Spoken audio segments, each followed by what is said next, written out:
रहमत Ramzan SS news के साथ। ॿियनि शहरनि जी रोहिड़ी में भी हज़रत अली अलैहिस्सलाम जी याद में तारीख़ी मातमी जुलूस रोहिड़ीअ जी मरकज़ी इमाम बारगाह शाह नजफ़ मां बरामद कयो वियो, जेको करबला मैदान जे T road railway station road खां थींदो कोट मीर याकूब अली शाह में नहर कयो वियो। मातमी जुलूस में मुख़्तलिफ़ शहरनि खां आयल हज़ारे अज़ादारान शिरकत कई। मातमी जुलूस में अज़ादारनि पारां या हुसैन जूं सदाऊं बुलंद करे नोहा ख़्वानी ऐं सीना ज़नी करे हज़रत अली अलैहिस्सलाम खे भेटा पेश कई वई। मातमी जुलूस दौरान सखर एसएसपी सिंघार अली मलिक जी हिदायतुनि ते सिक्योरिटीअ जा इंतज़ाम इंतहाई सख़्त कया विया हुआ। मातम ॾांहुं ईंदड़ वेंदड़ रस्तनि ते रुकावटूं विझी मातमी जुलूस जी निगरानी कई वई।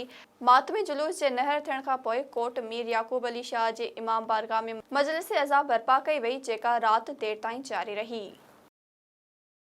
भिरिया सिटी हज़रत अली अलैहिस्सलाम जी शहादत जो ॾिहाड़ो सॼी दुनिया जियां भिरिया सिटी में भी निहायत अक़ीदत ऐं एहतराम सां मल्हायो वियो।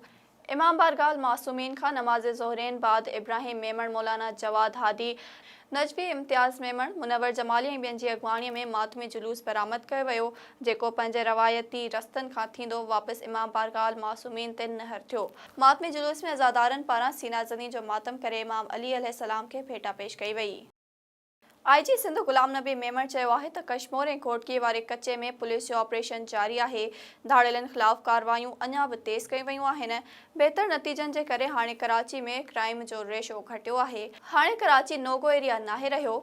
सखर प्रेस क्लब में प्रेस कॉन्फ्रेंस कंदे आईजी सिंध गुलाम नबी मेमण जो वधीक चवण हो त दहशतगर्दी समेत ॿियनि ॾोहनि जे ख़ात्मे लाइ पुलिस पंहिंजो अहम किरदार अदा करे रही आहे। सिंध हुकूमत जो पूरो ताउन आहे। कराचीअ जे थाणनि खे पंहिंजी बजट आहे। असांजी इहा कोशिश आहे त सिंध जे हर नंढे वॾे थाणे खे पंहिंजी बजट हुजे त जीअं पुलिस पंहिंजी ईमानदारीअ सां कमु करण वारे जो गुज़ारो थी सघे। आईजी सिंध जो वधीक चवण हो त माज़ी में सखर ऐं खैरपुर में अगवा जूं वारदातूं आम हुयूं। हाणे हालात बहितर आहिनि। असांजे सिफ़नि में भी काफ़ी माण्हू नाक़ाबिल बर्दाश्त आहिनि।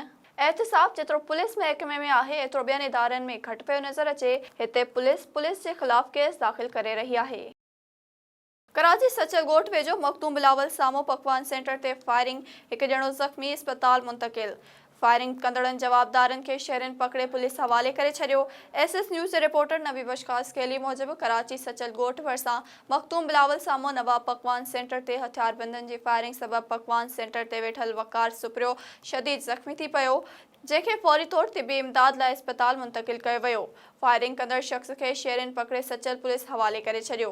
उन हवाले सां होटल मालिक ॿुधायो त होटल मथां पुलिस जी मौजूदगीअ में ॿीहर फायरिंग कई वई आहे, जंहिं में मुंहिंजो भाइटियो वकार सुप्रियो सख़्त ज़ख़्मी थी पियो आहे। जामशोरो ज़िले जे मुख़्तलिफ़ थाणनि जी हद में मंशियात हलाए मंशियात फ़रोशनि खां भत्तो वसूल ऐं सहूलियतकारी करण जे इल्ज़ाम हेठि एसएसपी जामशोरो तरफ़ां हिकु एएसआई समेत 4 पुलिस एहलकारनि खे नौकरीअ मां बरतरफ़ कयो वियो, जॾहिं त हिकु एएसआई समेत 5 एहलकारनि जे 2 साल सर्विस मारी वई नोटिफिकेशन जारी कयो वियो।